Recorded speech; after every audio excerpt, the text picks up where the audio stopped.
Hüseyin Tağı. Gözler susabilir,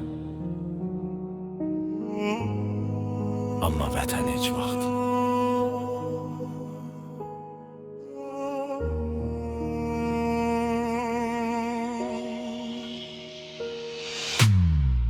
Tovuzdan doğan bir adı var, aşağı kuşçu tanıyır o dağlar. 44 gün səngər tüstü barıt Bəhman getdi, geri dönmək qadağın idi. Gözlərini verdi bu torpağa, baş əymədi qaranlığa.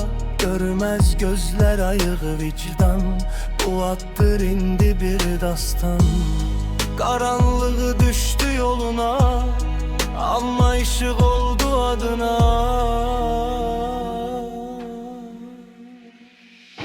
Gözlerin görməsə də sən zirvədəsən, bu vətən yolunda sən əbədisən. Qazi Bəhman adın gücüdür bizə, şəfa diləyir Azərbaycan sənə. Gözlerin görməsə də sən zirvədəsən, bu vətən yolunda sən əbədisən. Qazi Bəhman adın gücüdür bizə, şəfa diləyir Azərbaycan sənə.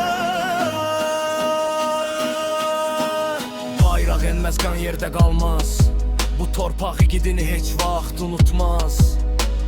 Gözlər getdi, ruh sınmadı, vətən deyən yol yarıda qalmadı.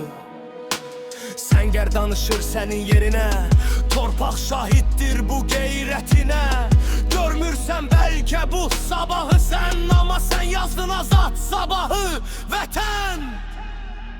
Görmürəm amma hiss edirəm, bu torpaq mənimdir. Gözlərin görməsə də sən işıqsan, qaranlıqda doğan ümid bayraqsan. Qazi Bəhman ayaqdadır bu vətən, dualarımız səninlə hər zaman. Gözlərin görməsə də sən zirvədəsən, bu vətən yolunda sən əbədisən. Qazi Bəhman adın gücüdür bizə, şəfa diləyir Azərbaycan sənə. Gözlerin görməsə də sən zirvədəsən, bu vətən yolunda sən əbədisən. Qazi Bəhman adın gücüdür bizə, şəfa diləyir Azərbaycan sənə. Gözlerin görməsə də sən işıqsan, qaranlıqda doğan ümid bayraqsan. Qazi Bəhman ayaqdadır bu vətən, dualarımız səninlə hər zaman.